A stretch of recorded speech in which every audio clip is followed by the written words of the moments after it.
then the environment was cleaned up. The first time I was hearing about this stuff, it was totally new to me. With social impact consulting.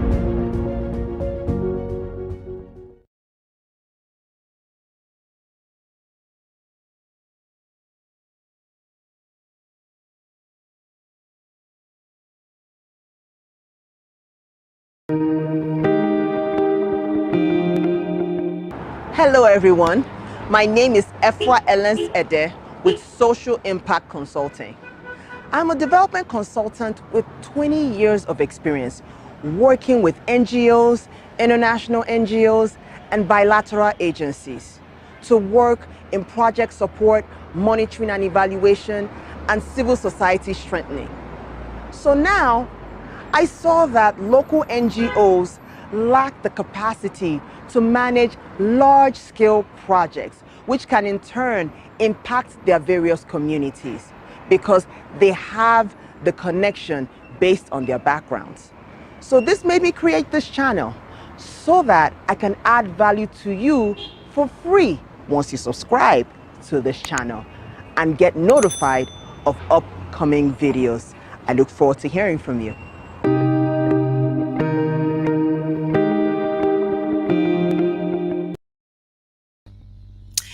Hello everyone, how you doing today? Welcome to another episode of the Development Sector Series, which is Devsectorseries. So if you're interested in being notified when we are live, please join our mailing list in the link in the description or one of my many posts. Follow and connect with me on all my social media handles for future updates. Please subscribe to our YouTube channel. It is growing and I am excited. Social Impact Consulting, which is the big S logo, on the YouTube results. With your help, we can grow faster and further to change the world. So if you have any questions about our discussion today, which is really exciting, please include in the comment section below so that we can all engage in an interactive discussion. Now, today we are going to be talking about workforce and how its quality contributes to sustainable development. Our guest today, Mrs. Oare Ehiemua, is the founder of OPL Academy and Labor Hack Limited, an integrated network of companies that trains, vets, and connects construction artisans to projects in Nigeria. We will be discussing the importance of a quality workforce and how OPL and LHC have been able to fill the gaps and how society can meet its need. Now I am going to be going over her video bio and we are going to get started. Ehiemua is the founder of OPL Academy and Labor Hack Limited, an integrated network of companies that train, vet, and connect construction artisans to projects in Nigeria. Until recently, she also served as the program management consultant for the Nigerian University of Technology and Management, NUTM, an emerging Pan-African university focused on developing leaders in STEM and management for Africa.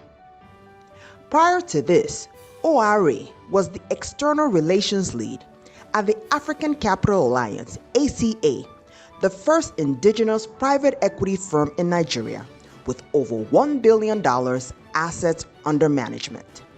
She also headed the African Capital Alliance Foundation with over $2 million in assets under management.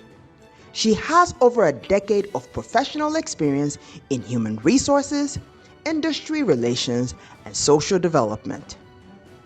Oare also holds an MBA degree from the ISAID Business School and now serves as a member of the International Graduate Programs Board at ISAID. Allow me to introduce to some and present to others Ms. Oare Ehiemua, the founder of OPL Academy and Labor Hack Limited. Hello, Oare. How are you? I'm well. Hi. Hi. I know that we're both from Edo State, so I actually called my mom and I said, "How do you pronounce her name?" Yeah, you did really good. Thank you so much. Thank you so much. So, thank you so much for your time. I know that you're extremely busy, because with what you have started here, it's groundbreaking. So, well done. Well done. Oh, thank you. Thank you. It's a concerted No, effort. well done. So, we're just gonna get started. So we want to get your story. How did you, from working with, the African Capital Alliance, and then working with the ACA Foundation, and then any NUTM, how did you, within your career, identify the need for quality workforce, especially with artisans?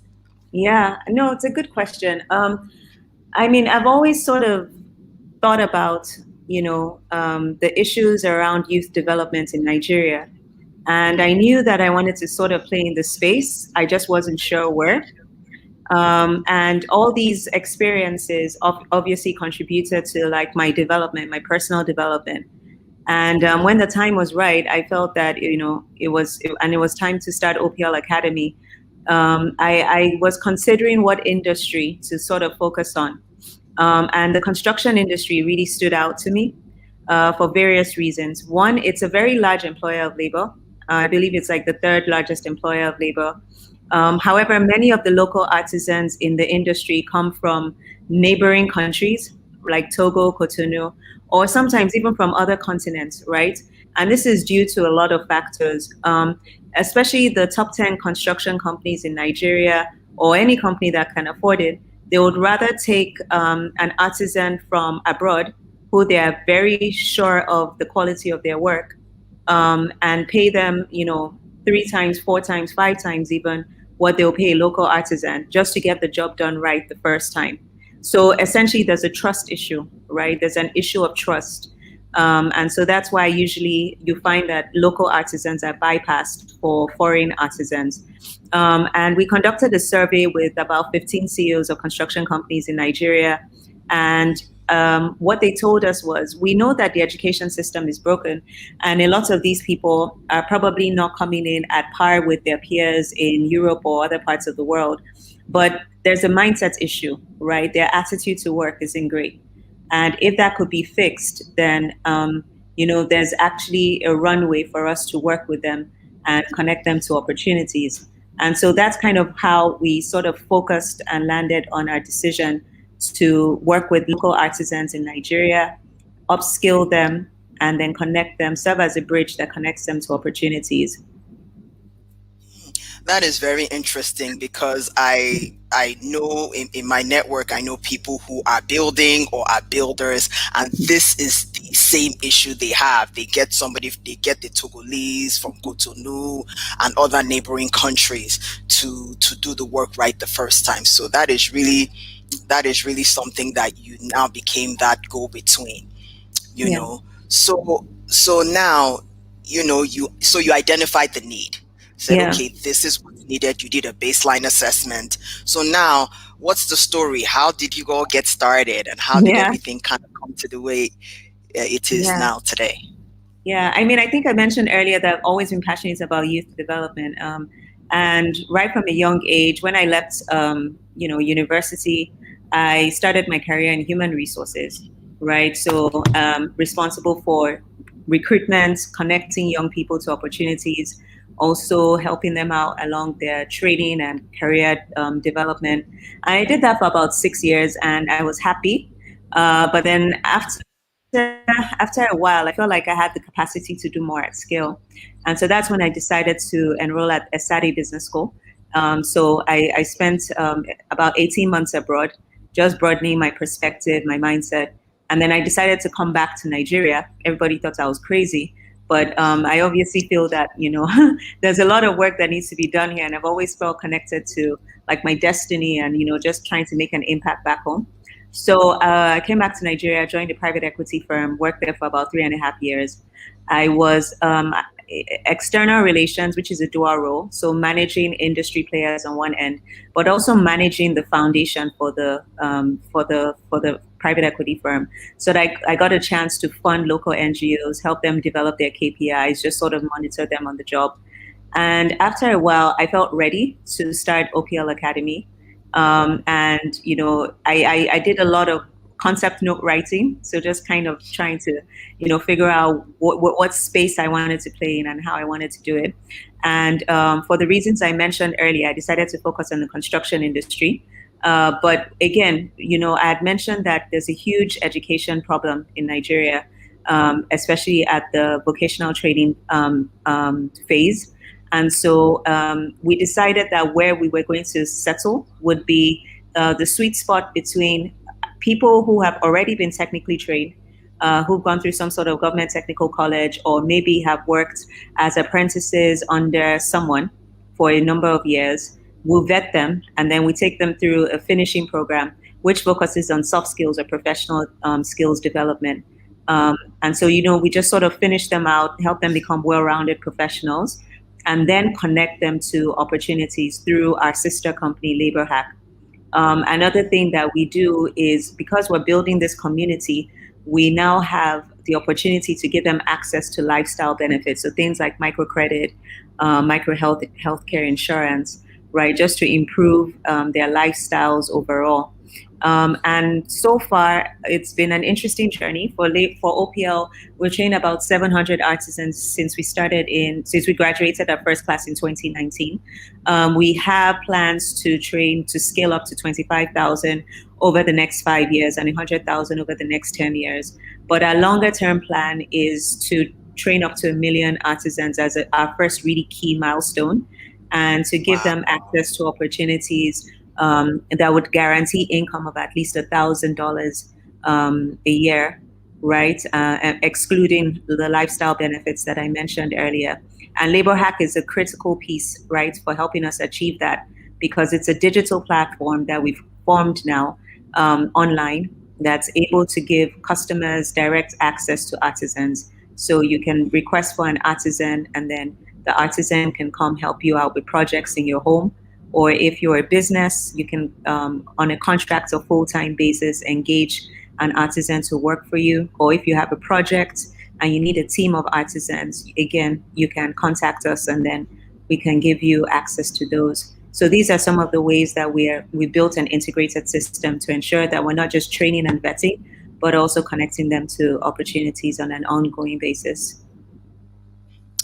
That is amazing. That is amazing, Oare. It's just that meeting that need, and especially, and you're changing their lives as well. So it's a lot deeper than just meeting the need of the employer, the employee themselves. It's like they are building their capacity, which is really Exactly. Amazing. This is amazing. So now, you know, you started this, and already you've trained over 700 artisans. Now, you know, there are stakeholders around you that you work with and partner with. How have they received your interventions? Yeah, I mean, it's been very encouraging, actually. I think the first primary stakeholder I'll mention is my team. Like, we just have a really awesome team, a very dedicated team, very passionate about the industry and just about making a difference. And so, you know, they make this work worthwhile, right? Just the energy that they bring, and just being able to work with them on a daily basis. But then we also have a primary sponsor that's been with us right from the start, the African Capital Alliance Foundation. So they have a heavy focus on entrepreneurship and just creating an enabling environment for business. And, you know, they've been very, very supportive right from the very beginning. They gave us a seed funding. They funded us every year since then. And so, you know, working with them, getting access to other opportunities aside from financial resources has also been helpful. And then, so I guess the work we've done in terms of scaling has really come from our work with Lagos State, right? So with Lagos State, we've been able to form a relationship with the Lagos State Employment Trust Fund, whereby we serve as a soft skills partner to their TVET institutions that focus on construction training. And so through that angle, we're able to get access to a lot more people that are interested in the construction space, interested in artisan training. We also work with the Lagos State Vocational Education Board. We recently signed an agreement to train 200 artisans coming out of the technical colleges this year. And we'll be providing on-campus training and directing them to apprenticeship opportunities in leading construction companies. Our employment partners that we've worked with over the years. We also have a relationship with the Lagos State Ministry of Youth and Social Development. That's kind of given us access to all their training facilities across the local government areas in Lagos. So we've been embraced by the state, we've been embraced by private sector. Obviously, we're looking for more people to support our initiative and help us get going. But we're happy with the progress we've made so far. And the idea is to build similar relationships as we expand our operations to other parts of the country. So you really have a good relationship with the corporate sector, and also Lagos State has just embraced what you all are doing, because when there's a need and there's a big void, once somebody comes with a solution, people are like, where have you been? Okay, let's partner. So that's really something. So so now, like you just kind of bridged into the next question with regards to building partnerships to scale. So what do you think can be done nationally, as a whole, to develop a quality workforce like you all have been doing? Well, I mean, when I think about that question, I think about it from different angles. So, I mean, let's talk about supply first, right? So formally, through formal channels, we probably graduate about 180,000 artisans a year, right? Across maybe 300 TVET institutions in the country, right? 300 and some. If you compare us to a country like Brazil that has a similar population, Brazil graduates about over 2 million artisans every year. And they're able to do this working with about 800 TVET institutions. So first of all, there's just this gap, right? We obviously don't have enough institutions training enough artisans to feed into the demand that we have within the country. And you have about 20 million households and businesses, excluding businesses, that require access to high quality artisans. And it's quite difficult to find a good artisan to work with. So this is a big problem, just the supply. And then if we now get into the quality of the institutions, that's a different story altogether. You find that oftentimes they're ill-equipped, right, to train properly. The facilitators need to be upgraded or retrained.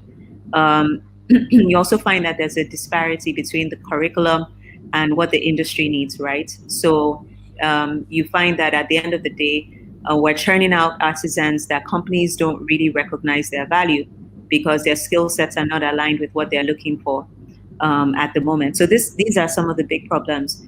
Another one is the fact that because the institutions are ill-equipped with, for practical training, you find that a lot of the artisans are trained theoretically but lack practical experience, right? Which is actually what you need to be able to do your work properly on the job. In more developed countries, there's this seamless handshake between state initiatives and companies, right? Whereby the state initiatives provide the training, but then they are able to connect them directly to companies where they are able to, as part of their training over a 3-4 year period, get access to practical on ground experience, and then finish up their theoretical training and then graduate. So we need to get to that point as well in Nigeria, where there's a similar handshake between the state and the private sector, right? Just to ensure that we're developing people that can actually do the work that that is required of them. And maybe the last thing I'll talk about is certification, right? So we do have certification, but the certification we have is not as strong as it should be.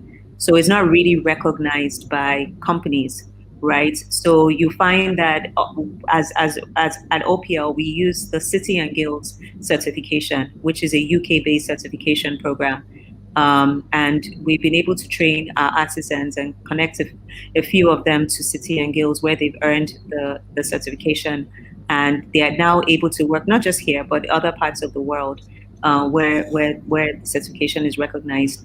So we need to strengthen our certification as well so that it becomes more relevant to industry players who are looking for people. Wow, that is really something. And because I used to work with Advanced Illinois. I was an outreach director there, and when I would travel around the state, we would meet with communities and in the education system where there's a pipeline and a conversation between the educational, like the secondary schools, which is the high schools, and then the universities in the area, and then the employer. So there's that pipeline, Yeah. in terms of between education and employment, and which is what needs to happen. I think it should be taken on like the health sciences, like nursing and medicine, where there's practical experience and then theoretical. It's and maybe you guys may eventually bridge into the advocacy space to advocate more for that, because one thing I've noticed is that education, I mean, what you're doing with the skills development, you're gathering data and it's informing the advocacy that you all may eventually have to do as you begin to work to scale. Yeah, so exactly. Yeah, amazing work. So I'm just gonna talk about I think you already answered the question in terms of the role of government, and then but like now that you're looking at possibly scaling and reaching 1 million artisans, how do you feel like you already have an enabling environment in Lagos State? How do you feel like other states can enable your work to have more skilled artisans even in their states as well? Yeah. I mean, I think I've seen an increase in the number of state initiatives, right? Just trying to look into the space, into vocational training. And the idea is to forge relationships with organizations like OPL that are active in this space, that have formed a niche in this market, and to work with us to be able to train the artisans in their various states. I think that will be critical for NGOs to be able to scale their work. Is to get access to state funded initiatives that are able to do this. For large numbers of people. That's the first thing. The second thing is a lot of these states also have projects that they work on, right? So it would be good if there was a handshake between, the graduates of NGOs like OPL being able to access opportunities, within the workspace. So, for instance, if there's road construction work going on, if there's a housing project initiative going on, there's no reason why we cannot connect people who've graduated from institutions like OPL to those sorts of projects where they can get practical hands-on experience and also earn steady income on an ongoing basis. So just given the scale of projects that go on in states, I think that's another clear way that states can work with NGOs to just complete that loop and ensure that people are not just receiving training, but are also getting access to opportunities. So those are two clear ways I see this, playing out at the government level. Okay.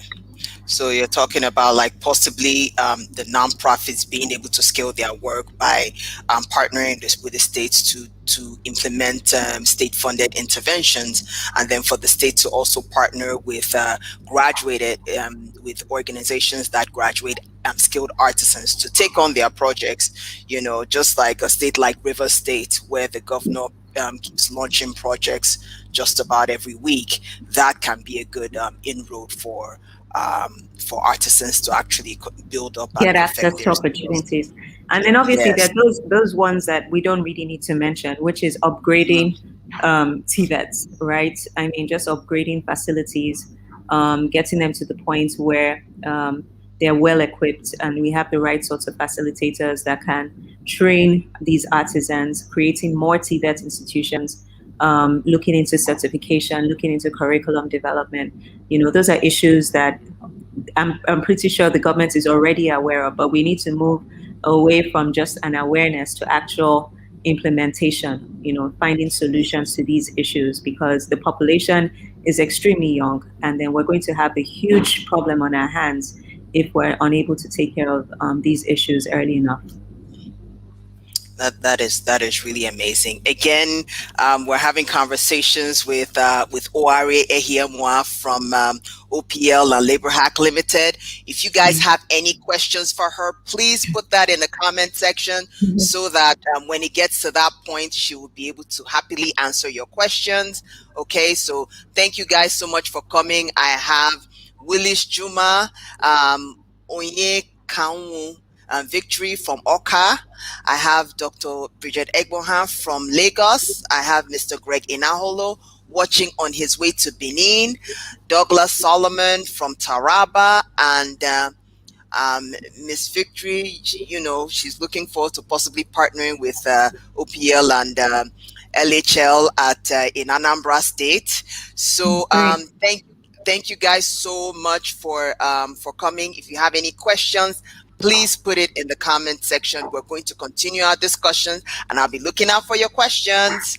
Okay, so Oare, thank you so much. We're going to be going into the next question, which is,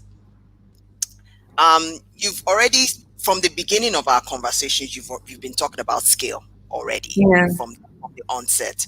So you've really answered the question about its scalability. And so as you're going into the path to scale, how do you feel like other states can leverage in that process? Yeah, no, sure. I think our approach in Lagos has always been a clustered approach, right? So working with association bodies, working with municipalities, working with just different people or bodies, industry bodies that can give us access to the sorts of potential beneficiaries that we're looking for. So in other states, we'll be looking for a similar relationship, right?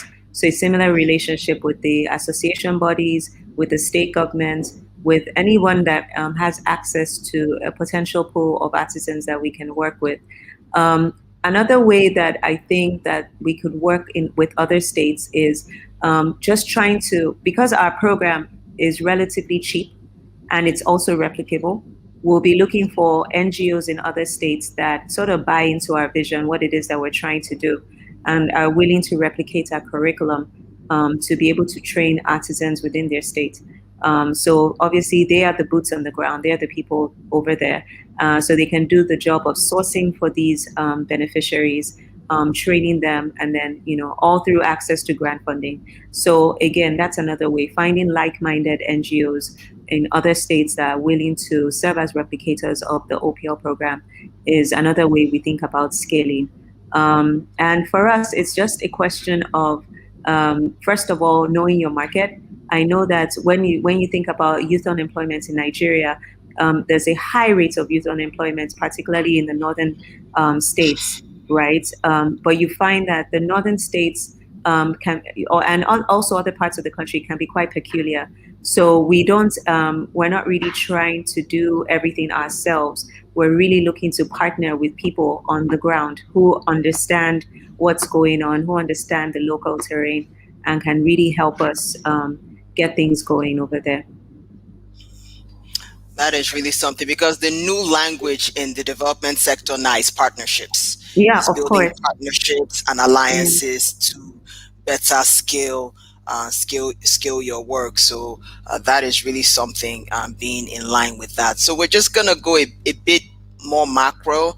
So here we're having a conversation according to like SDGs 4, 8, 9, and 11, which based on our conversation, I feel like OPL is covering that in terms of sustainable workforce, sustainable communities, and sustainable living, which is pretty much what, and then education as well. How have you reconciled all these goals to your work? I mean, you've mentioned it in pretty much all the questions that I've asked, but in terms of looking at SDGs and the advocacy for for those goals in terms of sustainability? How have you reconciled some of those goals into the work that you've been doing? I think we're very clearly focused on the SDGs and particularly how they align with our work.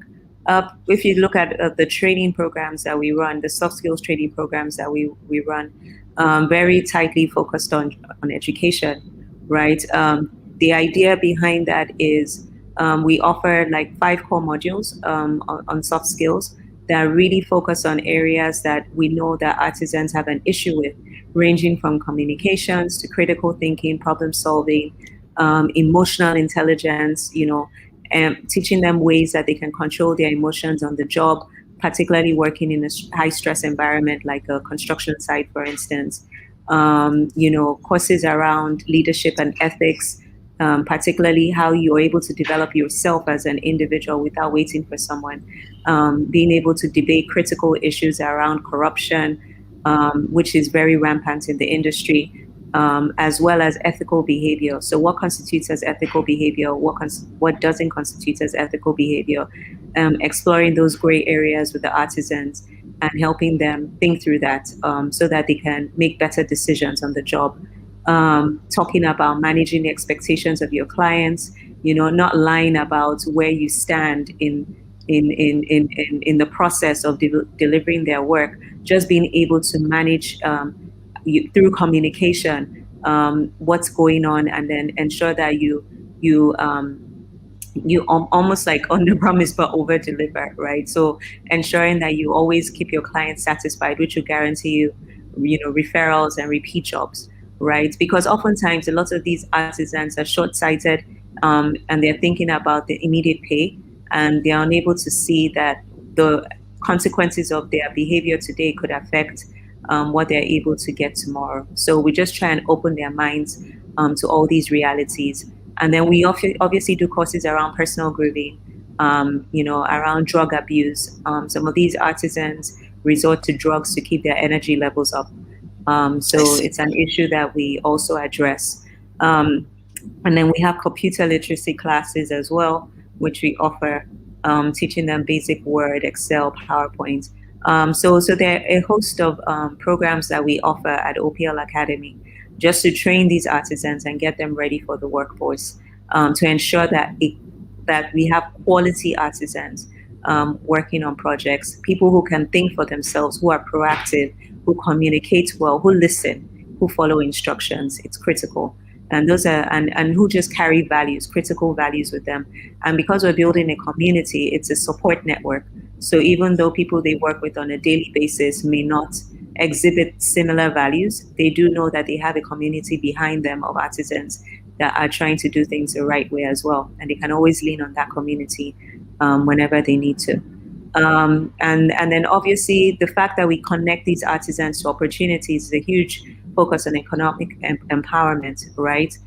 Just ensuring that we're able to raise their income levels, and obviously also through microcredits and healthcare, ensuring that they also have access to benefits that they otherwise will not be able to access, thereby making sure that they're not only providing for themselves, but they're also able to provide for their families as well. So these are some of the ways we're working at OPL and connecting with the SDGs. That is really amazing, because that's the problem in terms of working with artisans is, okay, somebody's lying, there are some issues, and just ethical issues. And sometimes, folks that are educated like us will say, don't they realize that in order for them to sustain their jobs, they need to have a good relationship with their customer? But exactly, those soft skills is where you all come in to let them know that, look, in order for you to take care of your families, which is what you're trying to do, having ethical behavior is what works. So it looks like I have a question here for you. It looks like it's 2 or 3 put in one. So we're transitioning to questions from the audience. It's from Onyekanwu Victory. She says, what does it take to partner with your organization? What are the criteria? How do you position your organization to attract funds? And what are the factors put in place for organization and impact? Man, you are talking about a whole online course here on these questions, but she will try to cover them as quickly as she can. Okay, Oare, over to you. Yeah. I mean, so opportunities to partner with us, I mean, those, it's a full range, right? So it depends on what areas you're interested in partnering. We have partners for training. In the past, we've worked very closely with companies like Fate Foundation, Wave Academy, so to develop our programs and run our programs. If you're talking more about job placement, in the past, we've worked closely with construction companies like Kappa and Alberto, Ilbanio, Megawatts, and others.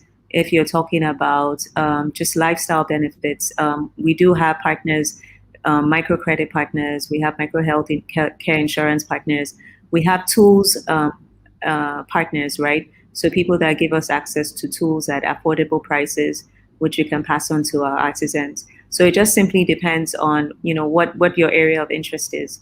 But obviously, there are several ways you can partner with us, and we're very open to partnership. So if you would like to get in touch with us, you can get in touch with us at info@oplacademy.org, and we can just take the conversation forward from there.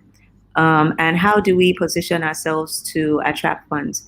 Well, I mean, fundraising is obviously a very tricky area, right? It's a whole host of things, from researching grant opportunities, trying to find out those opportunities that are aligned with what you're doing, to make sure that you're not wasting your time with applications, and that you're really potentially targeting organizations that will be interested in your work and what you do. And that comes from doing a lot of research on the internet. Sometimes it comes from referrals as well. So from existing funders who are able to refer you to other funders, or people who just support your work and your business, and come across opportunities that they think could benefit you, right? So that's sort of how we find out about these opportunities, and then obviously we then go through the process of applying, and then ensuring that we're able to tell our story in a way that resonates with these people. What are the factors to put in place for organizational and impact sustainability? Yes. What are the factors you put in place for organizational and impact sustainability? Okay, so just speaking briefly about sustainability. Obviously, I think there are several factors that are important to ensure sustainability. When you're thinking about OPL Academy, the NGO that trains and vets these artisans, one of the things that you want to make sure you have is a steady pipeline of potential beneficiaries, right? So partnerships become critical, right? Developing the right partnerships with organizations that can give you access to that pipeline. When you think about off-takers, people who would benefit from taking on the people that you've trained, it's all about partnerships on the other end, on the demand side, making sure that you're developing the right sorts of partnerships with construction companies, or with individuals, or anybody that would potentially be interested in the artisans that have gone through the program. So that's one key focus area for us, is just developing those partnerships. Another key area for us is just developing internal systems and processes, right? Just to ensure that we're gathering information in a smart way. We're able to analyze that information and use it to make critical business decisions.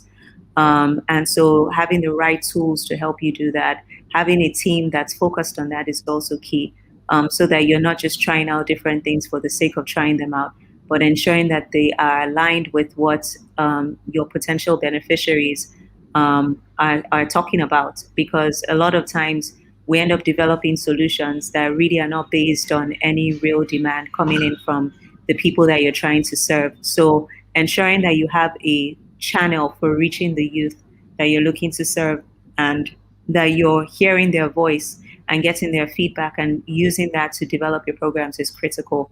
Otherwise, you'll be developing products or services I guess in your own little space, but they really have no linkages with what your beneficiaries are looking for, and there'll be little or no alignments, which is one thing you want to avoid.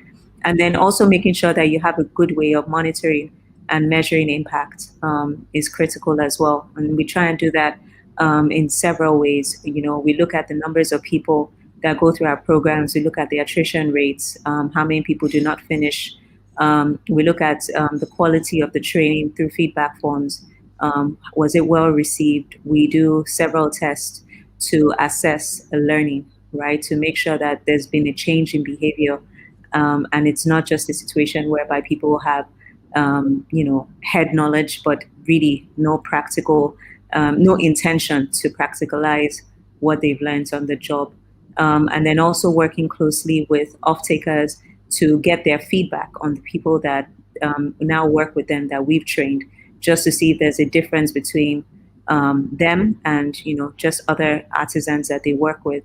And that feedback is obviously very critical because it's what ensures that they come back. If they don't feel that there's any real value using us, then they wouldn't come back. So we rely a lot on their feedback as well in developing our programs. And then I think those are some of the ways that we try and drive organizational and impact sustainability in our programs. Thank you so much. That was a very extensive answer. You in terms of making sure that it was helpful.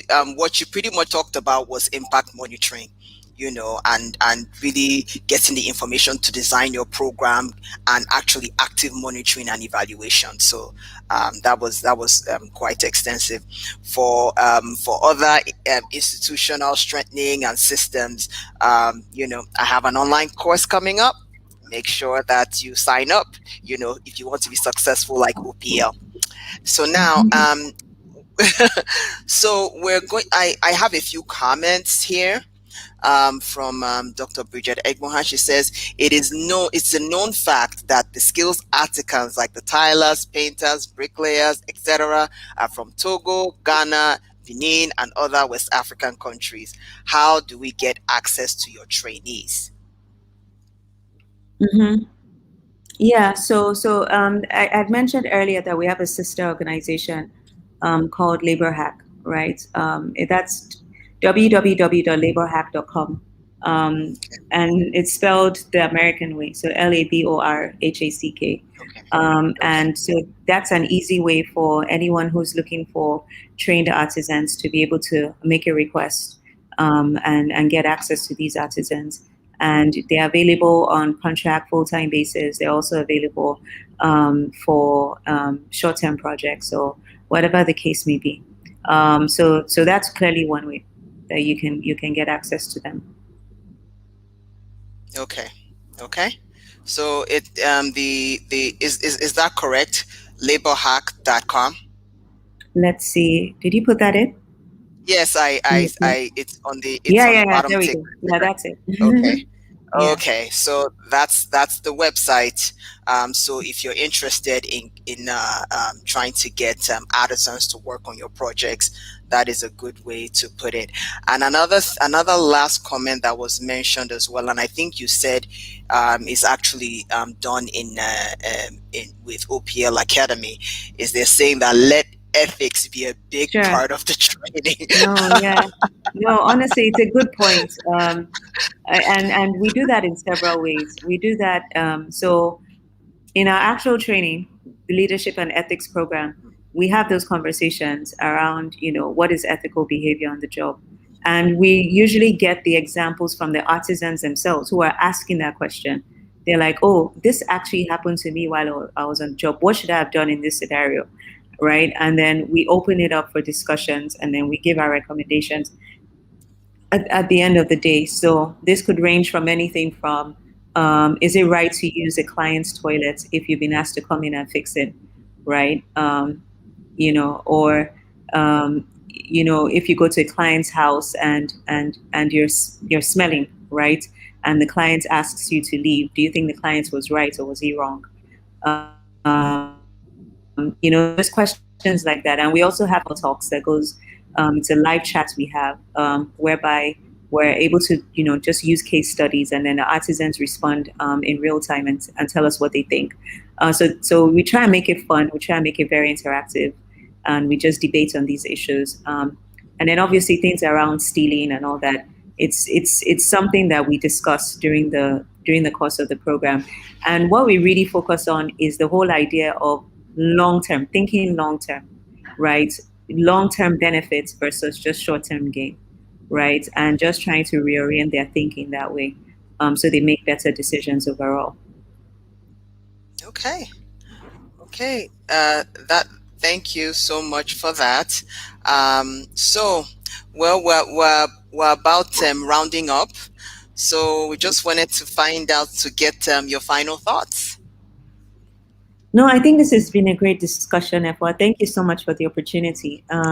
Obviously, a lot of work needs to be done to improve the state of affairs in the country, and we just need a lot of people just thinking about issues in a very taking a human-centered approach to how they think about these issues, making sure that whatever ideas that they have, they are sort of aligning them with what their potential beneficiaries are looking for. You really don't want to go very far in developing a product or a service only to find out that there's no fit. So really just trying to do the work, the research, the groundwork to constantly check in and make sure that there's alignment. And then forging those partnerships is key for growth and scaling. You really can't go far if you don't have partnerships. They're the bedrock of any successful NGO. And yeah, so those would probably be my final thoughts, some of the lessons I've learned along the way. Okay. Thank you so much, Oare. This was awesome, with regards to conversations about, because this is a huge void, because, a lot of proposals, as a consultant, a lot of proposals that I read, for clients, a lot of them are, okay, we're providing skill acquisition. But after they've acquired those skills, okay, so what next? How are they able to get jobs, and how are they able to liaise with clients and what have you? So, OPL Academy and Live, it's amazing that you founded those two companies because they feed off of each other. So to further impact not just people, because nowadays a lot of people are building individually. So it may not even be construction companies, and they need a platform like yours to be able to get ethical laborers to be able to get their work done. So again, amazing work. Thank you so much for your time. We'll definitely be in touch. I'm hoping to do something for Global Entrepreneurship Week. So hopefully we'll have another conversation where that aspect of it with regards to ethics and building a quality workforce for sustainable development will come to play. So again, thank you so much. Thank you. Okay, so everyone, thank you so much for being a part of this episode of Devsectorseries with Miss Oare Ehiemua, who is the founder and CEO of OPL Academy and Labor Hack Limited, which is an integrated network of companies that train, vet, and connect construction artisans to projects in Nigeria. So remember, again, join my mailing list to be notified when we go live, and you'll be able to connect with us. Also, remember again to subscribe to my YouTube channel, Social Impact Consulting, with the big S logo. So you guys take care, and let all of us change the world together. Bye-bye.